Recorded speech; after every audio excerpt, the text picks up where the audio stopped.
Hello, hello, hello. Can everyone hear me? Yes. Hello. So you got to use those because we don't have a clicker. Very good. Thank you so much. Well, welcome for anyone that's just come in, and thank you for everyone else that's spoken before me. I'm Nick Owen, and I'm going to be talking on reflecting on my journey of managing the Footscray Maker Lab. Now, who here has been involved or wants to be involved in a Maker Lab or workshop? Yes, fantastic. That's great. Well, hopefully this presentation really talks to you specifically. Maker Labs are fantastic places, and this is no exception to that. So the Footscray Maker Lab, it's based in Footscray, which is about 8 kilometres from the CBD. Do you guys know much about Footscray area? No? It's close to town, but it's very blue collar. It's got a long history with the arts, and it's historically known to be a little bit rough. But because of that, it's also been cost effective. It's been cheap, but that's changing in recent times. Like anywhere, any place around major CBDs, the prices are going up, and that's causing significant problems because at our Maker Lab, we try to keep the prices down because that allows for really cool, innovative projects to happen. So what is our niche? Well, the Footscray Maker Lab and the Footscray Maker Cooperative is all about providing cost-effective spaces for people. We don't have any shared tools or anything flash, but what we do is have a large facility. We have 1,000 square metres of indoor space that we designate into little discrete areas that we allow people to use to make whatever they want. So by creating these spaces and enabling a place for people to work, we empower them to truly investigate and innovate their ideas.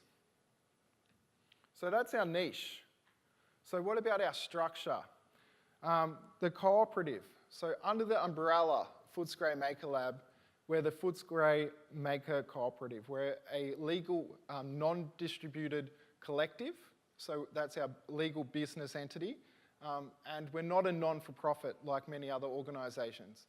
So the founders set up the group to run like a business. Their grand idea was by working together, just say you're a woodworker, you're a metalworker, we can try and get contracts into the space and we can band together to produce things to make money and help the community like that. The reality is that it hasn't worked like that, and we've turned out to be a space that just rents people spaces, which is also a good thing for community. So it's volunteer managed. I'm not paid to be here, and I'm not paid to manage the facility, and neither of any of the board members. So our vested interest comes from the need for the space. I'm running my business out of the space as well. So I run a little startup business called Novotion, and we need the space so our business can exist. So by being in the space, we want to be part of it. So I took on the management role because I saw no one else in the space had the skills or the capabilities, and I said, I'm going to run this space a little bit more like a business, and I'm going to make sure bills are getting paid. So I can continue on the tradition or continue on having a space where I can work in. So that was my vested interest. Now I said before that we rent out space. Technically this isn't true because the cooperative has a lease with a landlord, the owner of the building, but in our lease we're not allowed to sublease.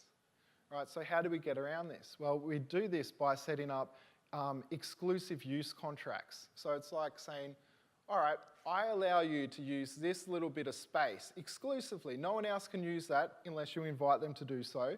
And we'll take a little bit of money for that privilege. And people are pretty okay with that. And so is the landlord. So you can be a little bit creative around contracts to make things work. So a curated community. As workshop manager, I've got the ability to meet all kinds of different people. Not everyone that comes and sees me and they say, hey, I want a space, gets a space.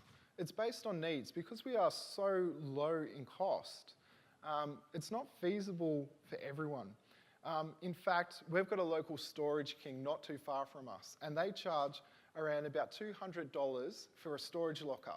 Some of our spaces are cheaper than that. So we want people in the space that are going to use the space, that are going to make in the space, and they're going to create the space better for themselves and for others. So we've got a strict rule say our space is not for storage. If you want to store stuff, go down the road to a storage facility, because ours is for making, doing, and mending. So who do we want in our space then? Well, artists. The community of Footscray is strongly artist-based. It's got a long history of outsider artists that, you know, they come from the lower socioeconomic groups, but that being said, they still have an amazing impact and their work has amazing outreach. So we want these people to have a space to create and make. That's a bit of a challenge in these times because usually artists are feast or famine, and during times of famine, they don't have that much money even at such a cost-effective facility. So how do we get around that? By having businesses in the space. So like any organisation, we've got bills to pay. So we've opened the space up to startups, to people that are running smaller businesses that need the space, for people that don't have sheds or garages or a place to make.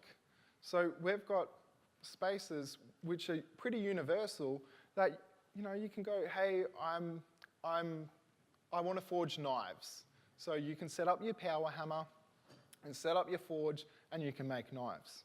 So we give people or small businesses the opportunity to explore their business identities a little bit.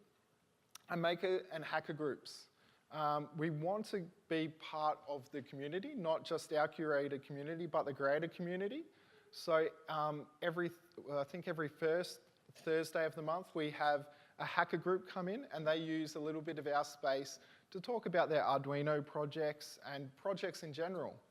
And we don't charge them for that privilege. So the process of making. Well, you're at Maker Fair, so I guess you guys already understand what it is to be a maker. But in general, we've set up our maker space to service different people.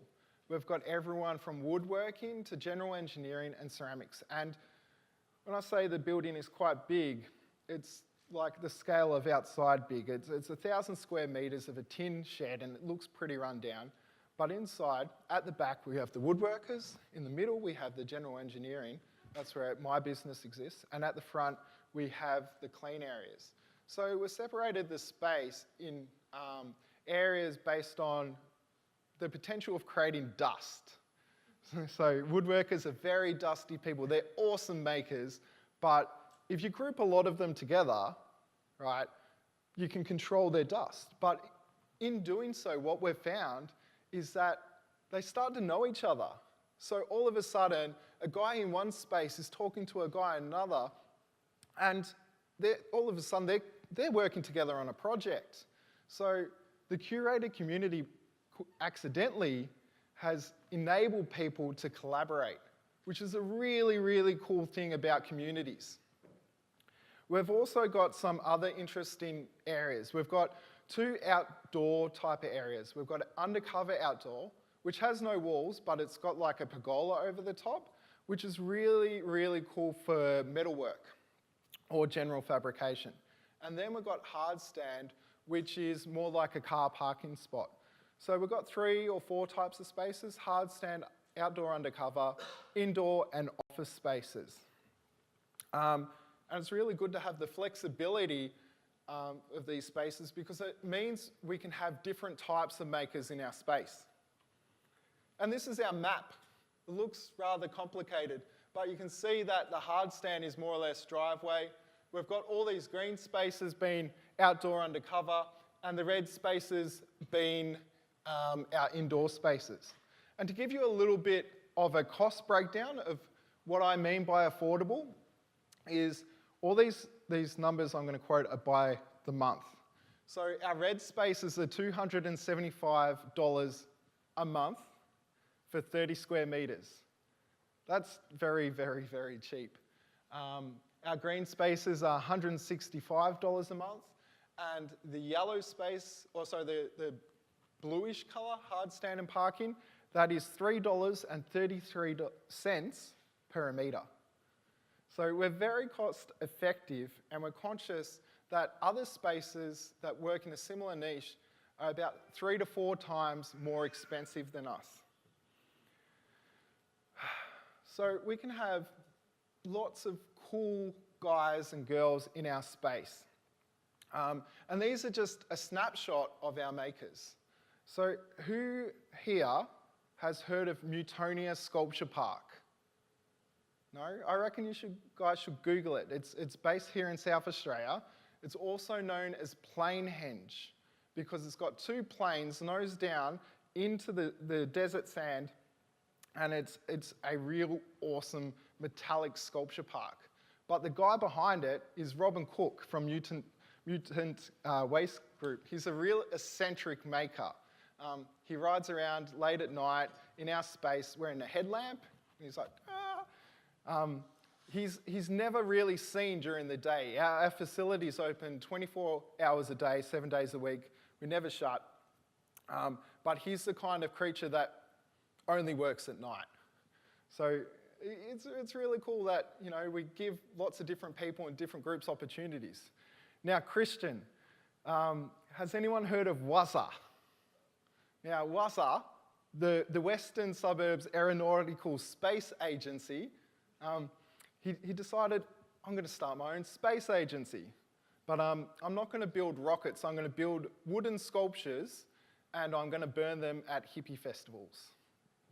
So that's what Christian does.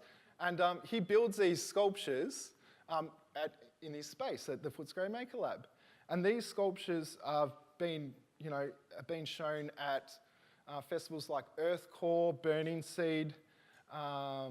Most recently, he burnt 3 sculptures over 3 days at the Winter Solstice Party in the Docklands in Melbourne.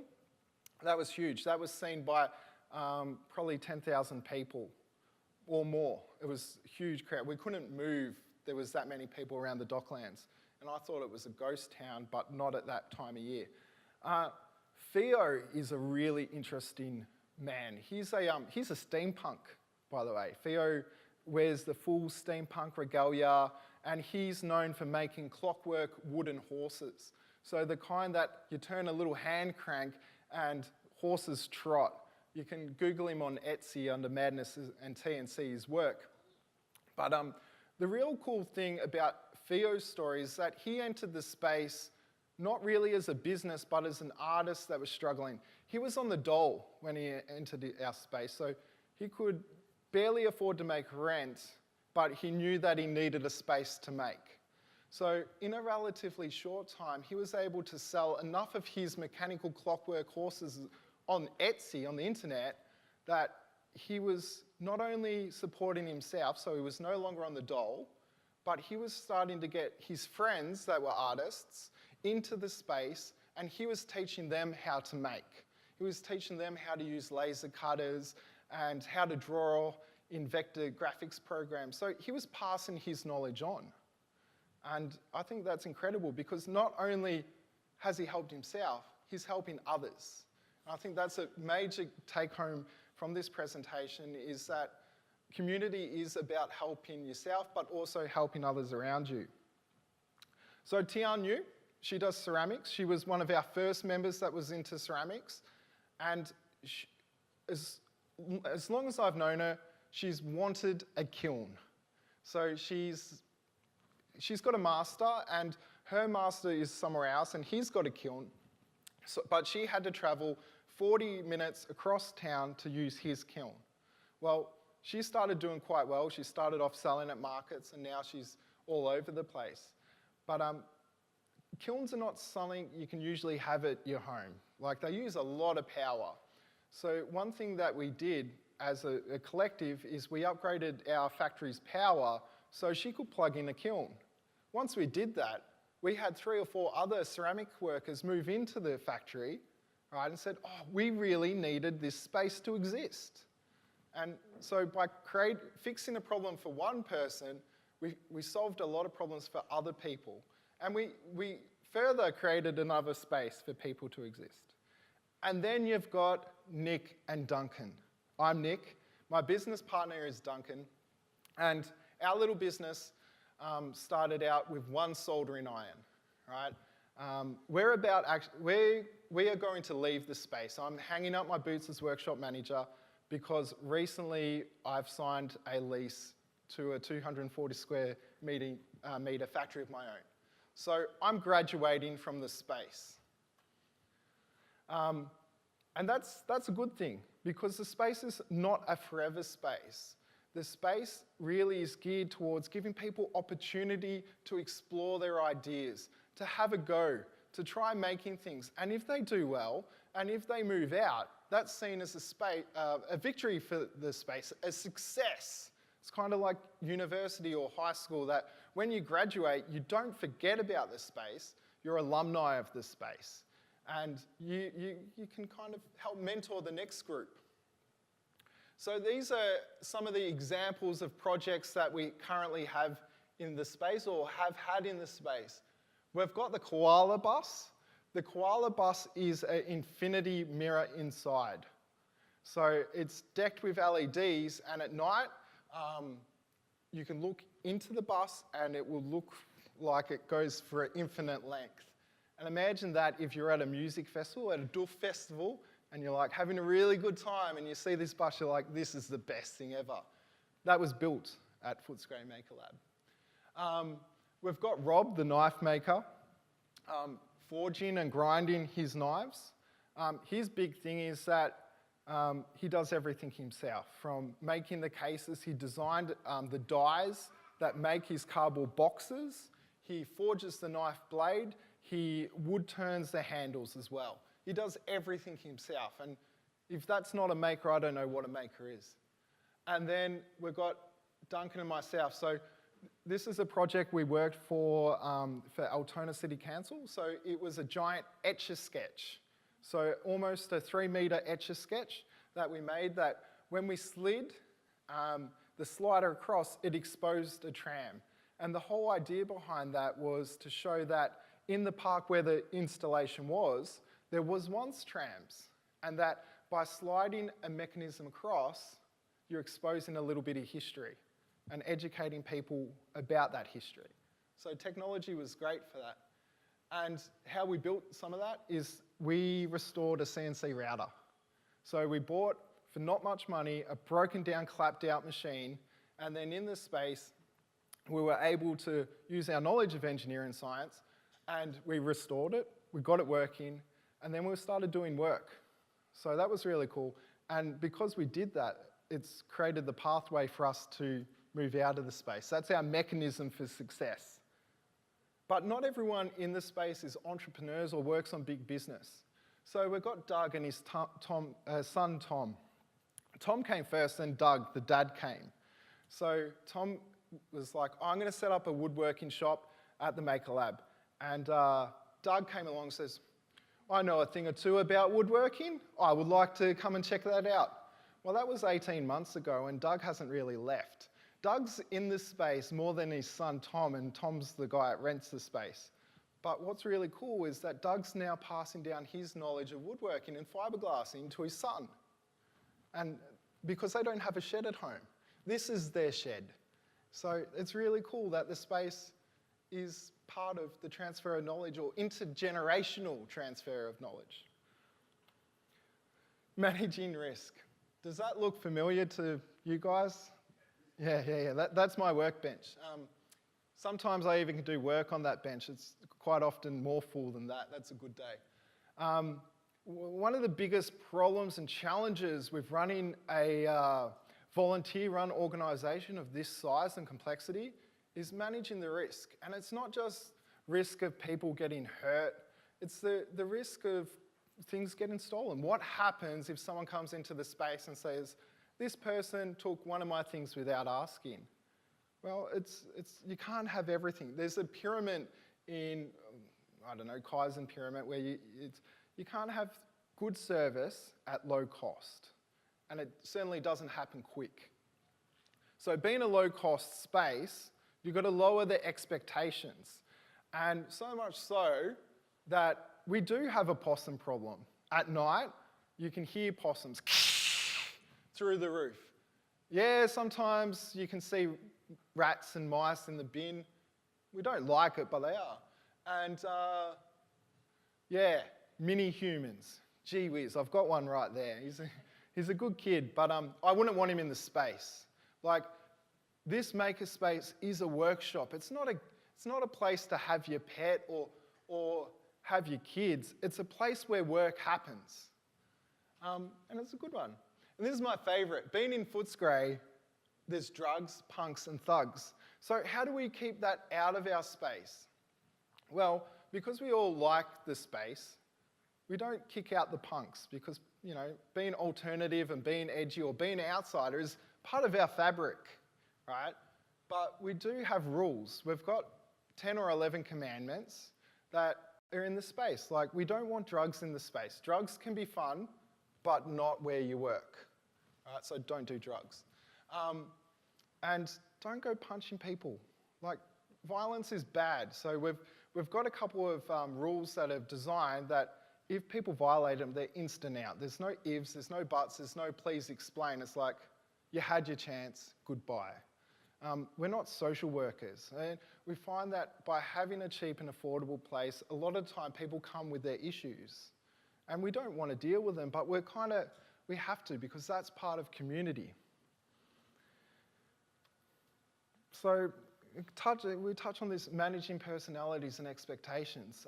It's impossible to think that without subsidised, we've got no funding from the government, by the way, or local council. They know we exist, but they don't give us any money or support. Low rent equals low level of service and expectation. Up until recently, we didn't even have a toilet cleaner.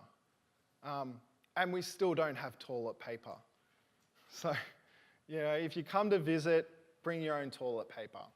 And we've got this interesting thing. It's not a real rivalry, but it's more of how do we balance the expectations? How do we keep the artists in the space, right, but also serving the needs of the startups and the businesses? Well, my solution is just get them to work together.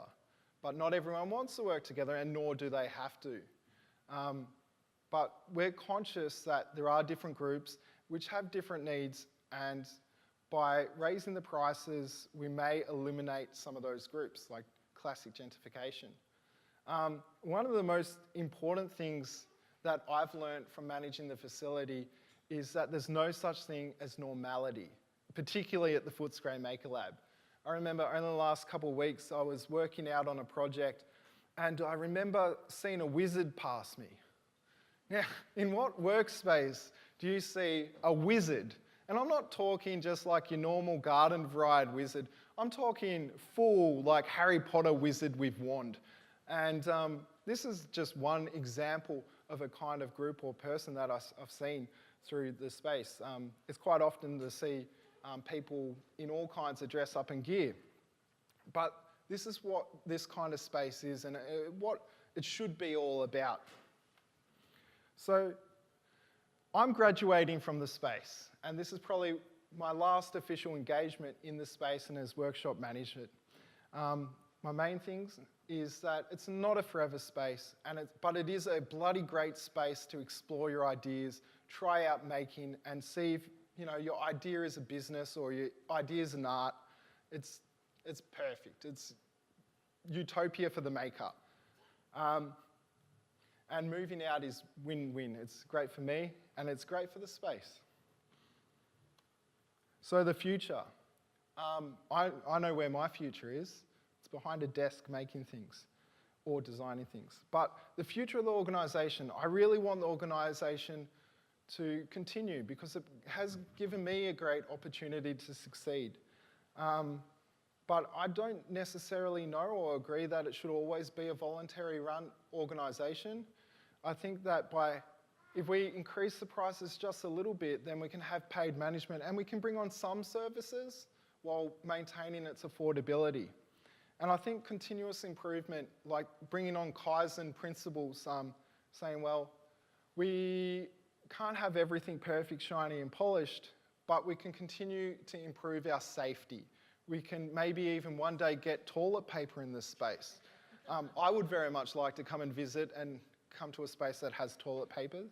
But I think the next 5 years are going to be a real pivotal time for this space. I think the organisation, A, could go really, really well and outdo all expectations, or it may fail. It's true. It may say that the people in the space might not want to run this space because management's not for everyone, and not everyone has the capability of running an organisation like this. So really, time's going to tell. But I've had a fantastic journey, and I thank you all for listening to this presentation and me bumble on about my experiences in some makerspace somewhere in Melbourne. But I hope you guys got something out of this reflection, and I'm not sure what to expect, but I know positively it's going to be great. So thank you, and if you've got any questions, please direct them to me on the floor. Thanks for that, Nick. Does anyone have any questions?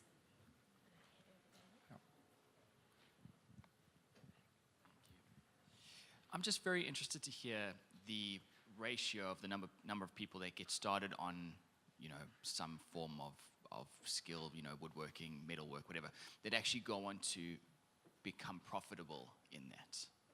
Well, that's very good. So at the moment, we've got 45 spaces, of which about 85 to 95% are currently rented. And in the last 18 months, we've had 3 groups that have left the space to move into their own spaces and continue on with their practice, which they started in the space.